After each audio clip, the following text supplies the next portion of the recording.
So what we're going to do here is talk about the applications of the trig curves that we've been looking at and discovered and see where they're used in real life. You're just going to get a snapshot of how they're used, some of the basics. We'll use them more next year in more applications, but it is nice to actually put a purpose for why we've been doing this stuff. Before we get to your handout, though, I just want to take this idea, which you can write down or not, that's up to you. But in all the ones that we've been looking at, our period has all been based in degrees because we haven't been looking at real life. We've just been looking at rotations, right? Rotating the frog around the wheel, right? It was how many degrees he's gone. So our x-axis was always in degrees. But when we move to real life, the x-axis more often becomes time.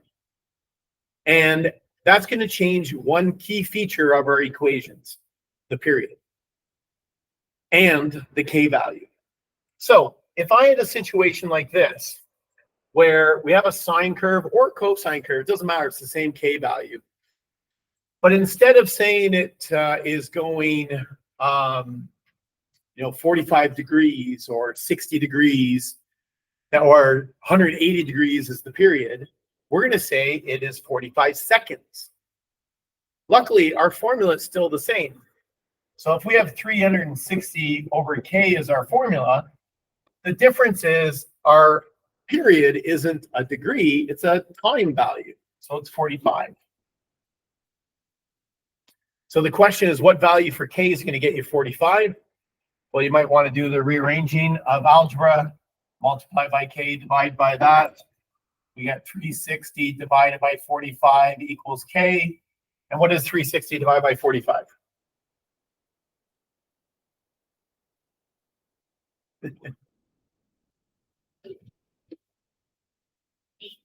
Eight. Okay, so 8 equals k.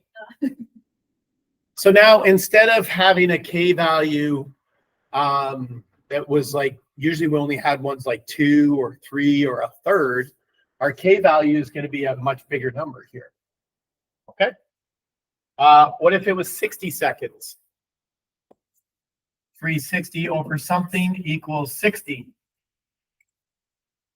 So what's the k value there? Well, again, bring this up, bring this down. Maybe you could do that math in your head. 360 divided by 60? 6. So k is 6. What if it's 20 seconds? 360 over something is 20. So what does k have to be to get 20?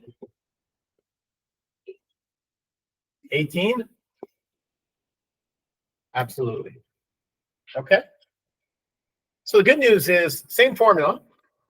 We're just changing the units in which we're measuring our x-axis. Instead of it being degrees, it's time, t. Because we're going to be talking about situations as stuff rotates around a certain amount of time. So if we look at this one, another thing that we're going to use a little bit differently here is a way to find the amplitude. So just talking about this on our little quest there, trying to figure out the amplitude when the graph is not at 0 is a little bit more challenging, right? Where is that middle spot? Now, if you can draw the equation of the axis, if you can draw it, it's really helpful. But sometimes it's difficult. Like, is that the middle? Is this the middle? How can I be confident that I'm actually in the middle? Well, I can actually use my math to figure out exactly where I am.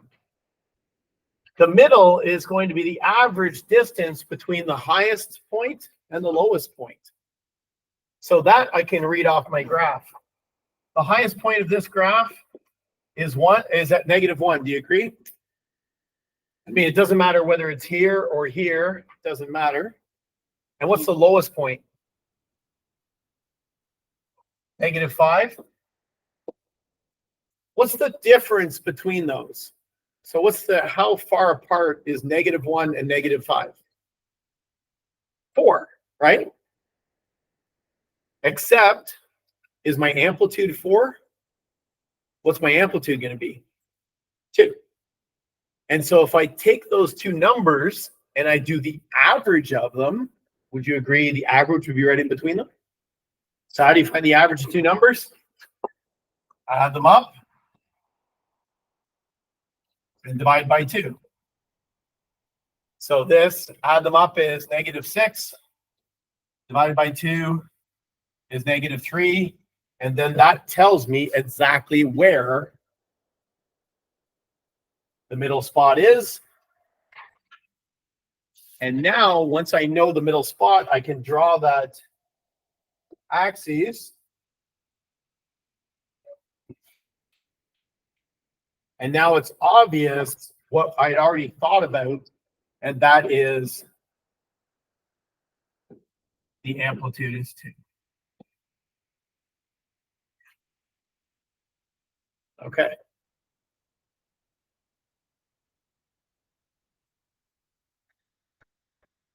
So this will tell me where that middle spot is, which is helpful to find the amplitude. You could also just say, what's the difference between -1 and -5? Well, the difference between that is 4 units. I only want 2 of it, and then my amplitude is 2.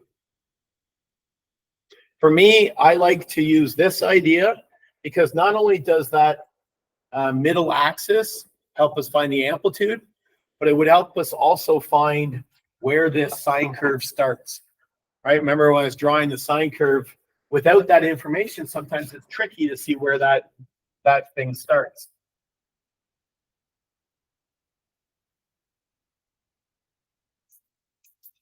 You know, does the sine curve start down here? Where does it start? By drawing the axes, we can see it. Now, sometimes you can see it without it. Right now, I can see it starts there or over on this side. But by drawing that axis, it's clear as to where it starts. It starts right there and ends right here. Or a new cycle starts there and ends there. So this middle axis is going to be really valuable in the stuff we're doing today. Okay, so that's just a couple of important ideas from what we looked at before into the questions we're going to look at today. All right, so the most famous of the questions, I could call this a classic grade 11 question. Pretty much guaranteed if I go to any grade 11 classroom and they're studying trigonometry, they're going to ask about a Ferris wheel. Okay? Why? Because the Ferris wheel goes around in a circle, and the height that you are above ground on that wheel is modeled perfectly with the sine curve. Now, we've seen that with the frog, Freddy the Frog, right? He was going around on it. It's like his own little Ferris wheel. But the difference with Freddy the Frog is he would go above water and below water, so you had that positive and negative. Ferris wheels don't often go below ground. Otherwise, it's a very different ride, right? So these are above. Okay. All right. And the information isn't given to you like a mathematician would give it to you. You know, here's the period, here's the amplitude, and all that sort of stuff. You have real information. So this Ferris wheel has a radius of 25 meters. That's real information. So you could draw that right on your graph if you wanted. 25 meters would be the radius, so there's 25. And it rotates around every 20 seconds. It rotates counterclockwise every 20 seconds. That's pretty fast. Goes the whole way in 20 seconds. Yeah, it depends on what type of ride it is, right? Some of them are like sightseeing rides where it goes really slow, and some of them are a little more thrill rides. This one takes 20 seconds to do a full rotation. And you get on right here, right there, that's 5 meters above the ground. Okay, so you get on, you're 5 minutes, probably take some stairs up, 5 meters above the ground. Okay? That's all it tells us. It doesn't tell us amplitude, period, phase shift, anything like that. So we need to take this information and draw a picture. But I'm going to tell you, probably your best strategy in all of these is to do a chart first. Because you want to really make sure you map out exactly what's going on. So off to the side, I'm going to do a little chart. Now, the great spot to start my chart is at time 0. So at the beginning. So you get on this ride at the bottom. When you get on and the ride hasn't started, how high are you above the ground? 5 meters. Good. Now, we have to pick some sort of scale, some sort of measurements to go up by. I don't think I'm going to go up by 1 second. 1 second, 2 seconds, 3 seconds, 4 seconds, because a lot of that information is going to be hard to find. But I know there are 4 key points that I can find the heights. Can you tell me any spots on this circular ride where you for sure know how high you are? 5, 10, 15, 20? Okay. This is why Molly's claiming. I don't know why. Why? I don't know. That's what we did on the tractor one. So okay. Okay, so you know the radius is 25. That's going to be important.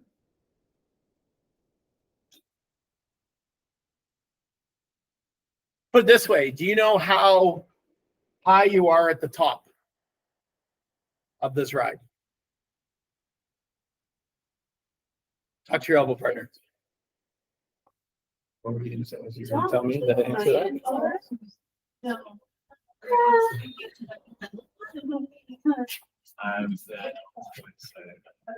Okay, Drake, can tell me how high is it at the top? It's 50. Yes. It cycles every single time, 20 seconds. Like it goes through a full cycle is 20 seconds. It's clockwise every 20 seconds. So right. You come back to the center. You come back to the center. Same value. Why no? It would be 55 because they're already 5 up. Okay. Draken is saying at the top it's 55. Do you agree? Because this radius here is 25. This is 25. 50 for the whole thing, but then of course you're already started 5 up. That's 55. Okay, how long did it take you to get to the top of this ride? 10 seconds, because it was 20 seconds for the whole ride. So at 10 seconds, you must be at the highest. So Molly's idea of going at least in 10 seconds is good. So this is at 55. How about between 0 and 10 at 5 seconds? Where are you going to be at 5 seconds?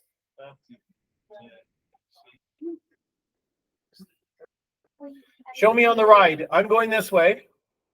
Here's 0 seconds. Here's 10 seconds. Where am I at 5 seconds? Probably right there, right? And how high is that? Do you know that?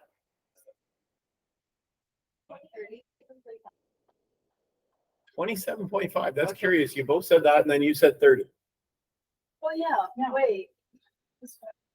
So it's just How high is it from here to here? 30. This part is 25. Do you agree? Yeah. Plus an extra 5. So 30. I think you were dividing Yeah. the whole thing by half, right? You don't divide the bottom part. Yeah, okay, cool. Neat thinking. So are we so far so good? We start here. In 5 seconds, we're at 30. In 10 seconds, we're at the highest point, 55. What about another 5 seconds? Back to 30. Right? Because now you're here. You're same height above ground, but you're in a different spot. And then what about at 20 seconds? Where are you? 5. So now do we understand why Molly's scale was really good? Why she decided to go up by 5s? Because you know all the quarter positions of a cycle, right? The quarter positions are easy to find.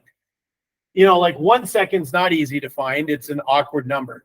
But at a quarter turn, you know exactly where you are. At half a turn, you know exactly where you are. 3/4 a turn, you know exactly where you are. And a full rotation, you know exactly where you are. So in this case, when the period was 20, dividing it by,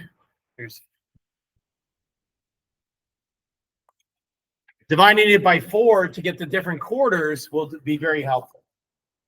Okay, good. I think the first time we do that needed a little bit of thinking, but now I think every time we do more of these, it'll come to us a little bit easier. Okay, so now let's plot this graph. Here's the table. Let's plot the graph. So we can pick a scale on the bottom here. Again, you know that the important points you're going to plot are 0, 5, 10, 15, 20. So I think I've got lots of room here. So I think I'm going to go every 2 ticks, I'm going to go 5, 10, 15, 20. Is that okay? That gives me lots of room. And this is time along the bottom. Let's see. Time in seconds along the bottom. And the height, well, I go up to 55. So I think 10, 50, 10, 20, 30, 40, 50, 60. 60, so let's say 20 and 40.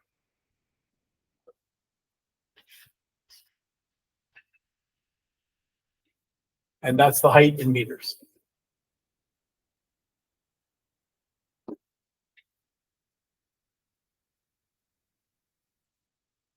All right, let's plot these 5 points.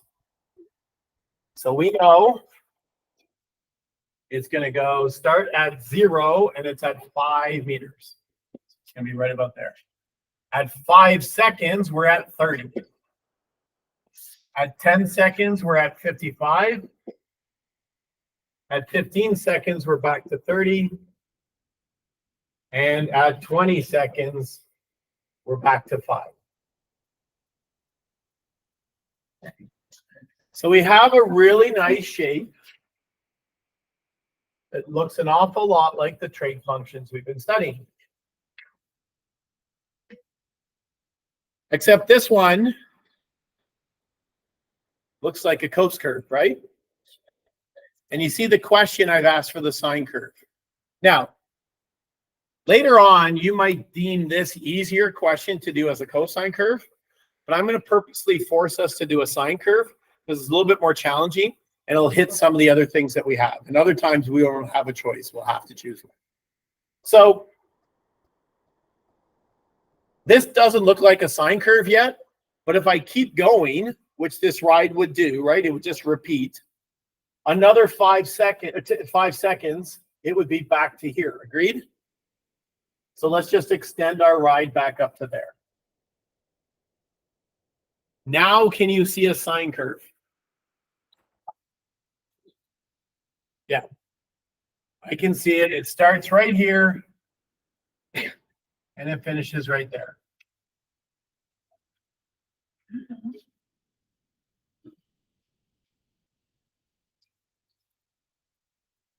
Okay, I'm going to overkill finding the amplitude, the period, the phase shift, and the vertical translation. Some of this will jump out at you as obvious. So for example, the amplitude, we need to find an equation to represent this red graph now. I think the amplitude you can figure out without even doing any graph or anything like that. What's the amplitude going to be? What's the highest point between there and there? Or the distance between here and here, sorry. What's the amplitude? 25. We kind of knew that already because the graph, the radius of the circle is 25. So it's going to be, amplitude is going to be 25 as we go along. I'm going to show you a couple of different ways to get that. First, similar to what we just did, let's find the middle spot. I think it's pretty obvious now that I've drawn this red line, but it's not always going to be obvious. So let's find that mid-axis. Remember, the mid-axis can be found by taking the average of the highest and lowest point. Again, this might be overkill for what we're doing, but I'm going to do it anyways. All right, average between the highest and lowest point. What's the highest point? 55. What's the lowest point? 5. Add them up, divided by 2. That's right. So that's 60 over 2 is 30. So that means my mid-axis is at 30. That's exactly where I started my sine curve. So this is just confirmation that I started it in the right spot. It's also sneakingly telling me the last part of my equation. What's the last part of my equation? Up or down, right? And this one has been moved up how much? 30. Okay, so getting this information is going to be helpful in a second. All right. That's good. By drawing that line, I can confirm my amplitude. If this is 30 and that's 55, and I can confirm that is that. Or I could take the distance between these. What's the distance between the highest and the lowest? 50.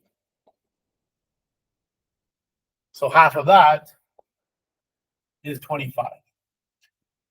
Again, this is all extra ways that you can imagine what the amplitude is. But for me, I think I've got everything I need. And I can confidently say the amplitude is 25. I could have gotten that from the question. Since the radius is 25, it's going to go up and down 25 meters. I know where the mid-axis is, so I can count that it's 25. I can also take the difference between the highest and lowest, divided by 2. That gets me 25. 3 different ways to get 25. I'm not too excited, or I'm not too stressed if you don't show me this math. I just need you to come up with the amplitude. All right, amplitude, great. How about period? Well, by drawing one cycle, I can count the period. It starts at 5. It ends at, how far am I over here? 25. How long does it take to go from 5 to 25? 20. Did you know the period was 20 before? It says right here, it does 1 rotation in 20. So again, more information to get something that we already did. That's great, except 20 is not a number that will be in my equation. The K value is. What's the K value when the period is 20? Well, this goes back to what we did on the front side. 360 divided by K equals 20. 360 divided by 20 is K. Help me out here with 360 divided by 20. 18. So K is 18. So I'll need to use that when I actually come up with my equation. All right, things are good. Next, phase shift. Again, the red sine curve I drew is the beginning of a sine curve. Normally, the beginning is at 0, but this one has been shifted to the right how much? Yeah, right 5. So that'll play into my equation. And then the vertical translation, up 30. We got that from right here. We got it from our picture. We can see the whole thing has been moved up 30. So who'd like to put up their hand now and tell me the equation given all this information? Hey, Mols.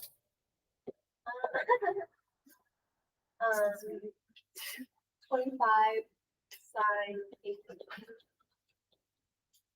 x minus 5. Yeah, I'm just going to use t if that's okay. Plus 30. Yeah. And in fact, I probably shouldn't use y. I should use h. Because this is a real life situation. And now we have an equation that will tell us how high the rider is at any spot in the rotation. You could test it out at spots that we know. So if you put in t equals 5, Well, let's do that right now. You put in t equals 5. What's 5 minus 0? 5. 0 times 18 is 0. What's the sign of 0? 1. 1 times 25. 25 plus 30. 55.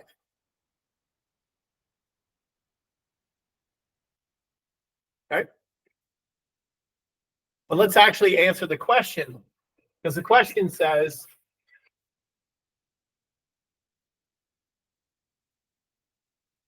actually, thinking back to what I just said, I think I said something wrong there. Let's do that math again. 5 seconds. 5 minus 5 is 0. Times 18 is 0. What's the sign of 0? Where's the sine curve start? 0. I think I said 1. You did say 1. Yeah, okay, good. Let's go back and fix it. So 0. What's 0 times 25? 0. Plus 30? 30. There it is. I think I was accidentally looking ahead and doing 10. Sorry about that. All right. Anyway, but the point of this is I don't need to use it to find that. I need to use it to find 8 seconds. So if my formula is H equals 25 sine 18 t minus 5 plus 30 at 8 seconds,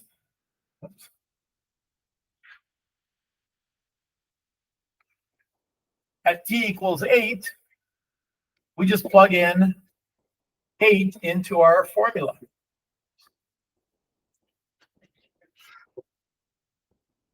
You can decide how much of this you're going to show me. I'll do some of the steps. So for example, I'm going to do 8 minus 5 is 3. I know that. 3 times 18, 54. So 25 sine 54 plus 30. Make sure your calculator's in degrees. So sine 54 is going to get me some decimal. Times it by 25, get an answer, plus 30. And I got 50.22. Did you get that? Yeah.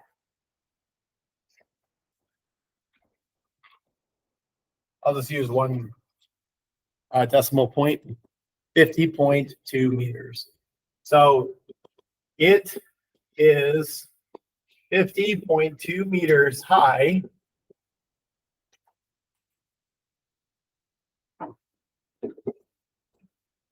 At 8 seconds.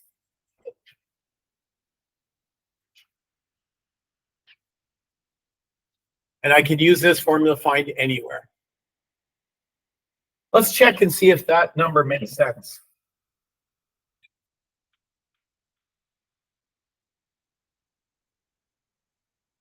So at 8 seconds, let's first think about the ride itself. At 0 seconds, you're at the bottom. At 5 seconds, you're at 25. At 10 seconds, you're at 55. Where are you 8 seconds? Probably somewhere around here, which is really close to the top. And we said the math was 50.2, which is really close. Okay? If I looked at the graph, 8 seconds. Well, there's 7.5. I'd say 8 seconds is about there. And look at that. It almost hits the 50 spot. So the calculations we did do make sense. Okay? All right, so let's just recap what we did.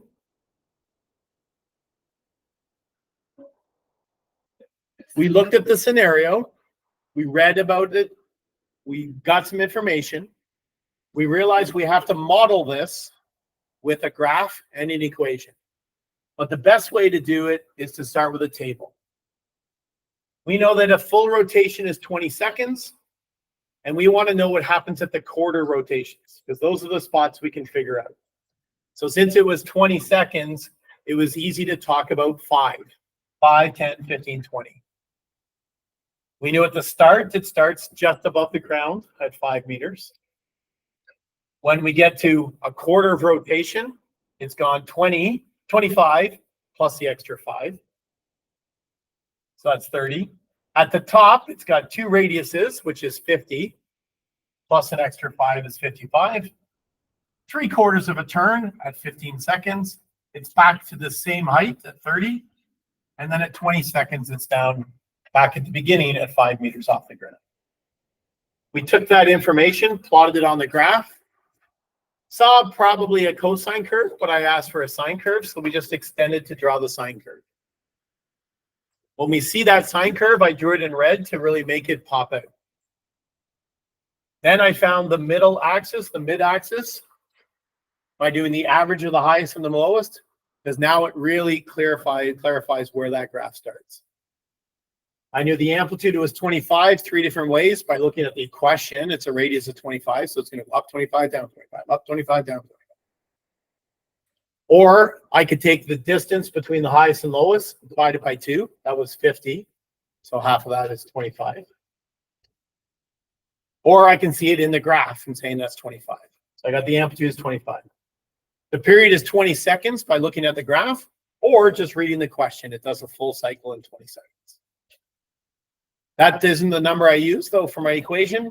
I need the K value that gets me 20 seconds. 360 divided by K tells me that K has to be 18. So that is the thing that ends up in my equation. Then I look at this. This sine curve has been moved right 5 seconds, and it's been moved up 30. Putting that all together, I get my equation. Now I can answer lots of questions about this scenario. I don't need to worry about the graph or anything like that. I've got a great equation. The question I asked was, at 8 seconds, how are you? Plug in 8 seconds, get your answer. Okay? Questions? All right. Let's move on to the next question.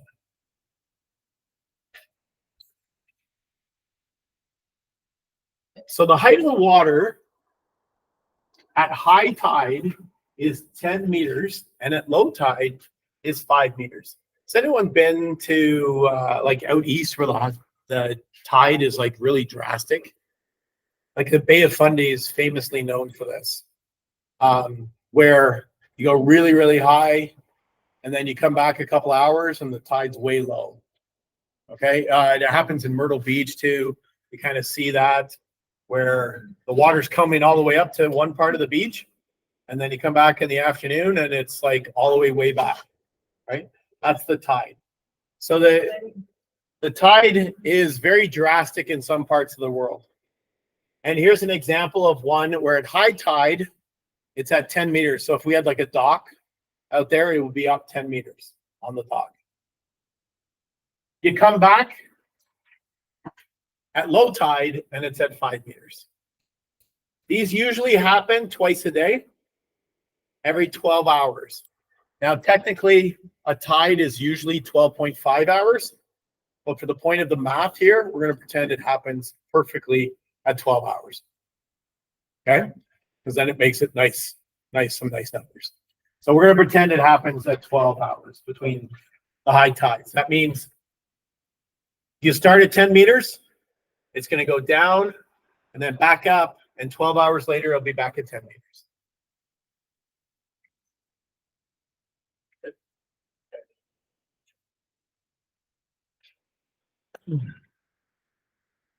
All right, so we're going to draw this scenario, and funny enough, that's all it tells us. It just tells us the highest, the lowest, that's it. So we need to come up with this information. Again, just like before, I am going to start with a table.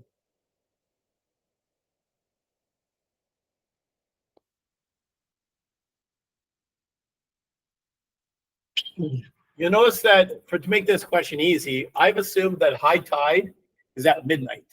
So I'm going to call that time 0. Okay? It can start any time during the day, but I'm going to pretend it starts at time 0, which would be midnight. Okay? And I know that this is happening every 12 hours, but I'm interested then, like at 12 hours, it's going to come back to the highest point. When's it at its lowest point? 6 hours, right? So I think just looking at the lowest and the highest should be enough. I don't know any quarter turns here. So why don't I just go highest, lowest, and I'll just go jockeying back and forth. So at the highest, it's at 10 meters, which means at 6 hours, it's at its lowest, which is 5. And then you can finish the rest of that chart.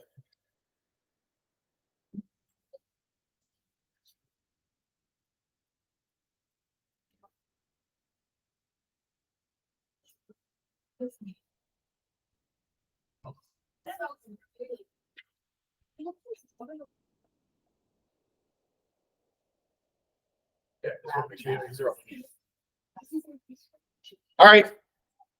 12 hours, where is it? 10, let's come back to 10. 18 hours, 5, 10. It's going up and down, 5, 10. Okay. I didn't give you a graph on this one because the graph is just a quick visual. So we can do something very easy. This is going 6 hours, 12 hours, 18, 24. And let's go 5 and 10. I don't need to be pretty or accurate on this because I'm just using it to help me visualize. At the beginning then, it's at 10. It's very important to use a blue pen if we're talking about tide, right? Water. Yeah, obviously. Okay. 6 hours, it's at its lowest. 12, it's back to 10.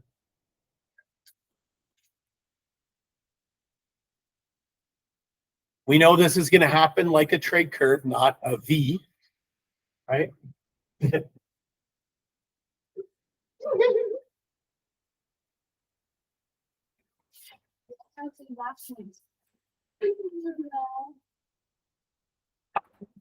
And I get sine waves or cosine waves. In this case, I'm going to let you decide. Are we going to find an equation using sine or finding you're using cos? Cos? I think that's a good idea because I can see a cosine curve. It goes right there. The advantage of doing the cosine curve is, has the cosine curve been moved left or right? No. So let's use the cosine curve. Again, sometimes I'm going to demand that you use a sine or a cosine. This one, you get to pick. So I think cosine is the great one. Before I go off and do anything, I need to figure out the amplitude. But you know what? That mid-axis is so valuable. So let's find that mid-axis. What's the highest point? And the lowest? Find the average of those two numbers. 15 divided by 2, 7.5.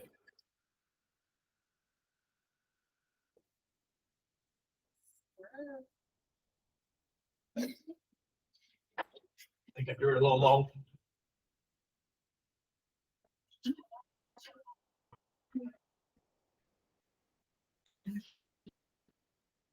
So if that's my mid-axis, what's the amplitude? How far is it from here to here? 2.5. Is it the same from here to here? Yeah. So amplitude is 2.5. Again, it kind of makes sense. The difference between the highest and lowest is 5 meters. So the amplitude must be halfway between there, 2.5. Okay, good. Period.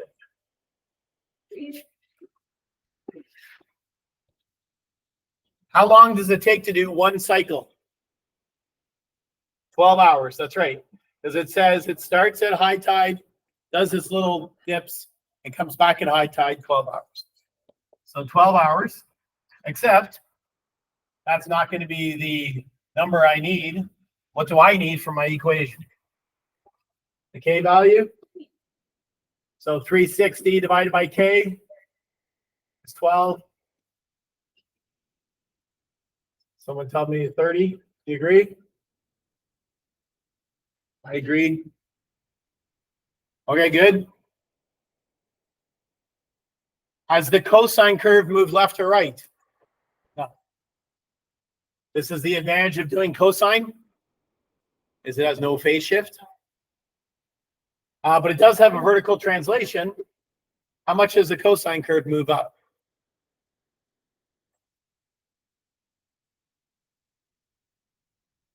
Where's this spot? 7.5. Again, remember the cosine curve is where the middle goes. Don't tell me where this is. I mean, that's at 10, but it didn't start at 0, right? It started at someplace else. And the amplitude affects it too. It's all over the place. So the mid-axis is really high. All right. So now I've got all this. Let's write the equation. So H equals 2.5 cos. What's K? 30. Yeah, good. No phase shift, so just T plus 7.5.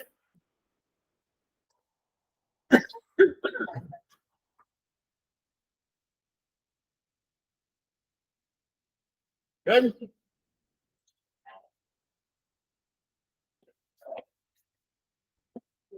Do we agree with my equation? Our equation? We did this together. And now let's answer the question. Determine the equation and use it to determine the depth at 2 meters. At 2 p.m. Oh, at 2 p.m. So now, first, let's go back here, actually. What number is 2 p.m. in my chart? 14? Do you agree with that? Right, 2 p.m., 12 hours has already passed. And then we've gone 2 more hours past 12. Okay, if you put in 2, that'd be 2 a.m. I need 2 ppm. Okay? All right. So at 2 p.m.,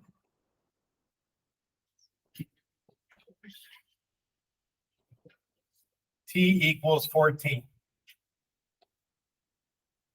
So let's just plug it into the equation right here. So the height is 2.5 cos 30 T plus 7.5. So we have to put in 14.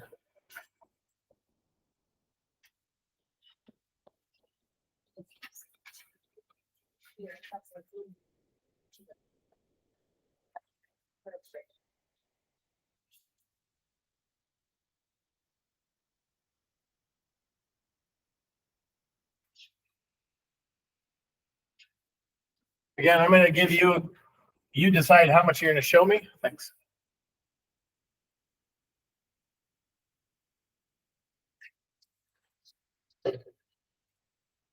I got 8.75. Anyone else get that? No? Did I do something wrong? 30 times 14 cos 420 times 2.5 plus 7.5.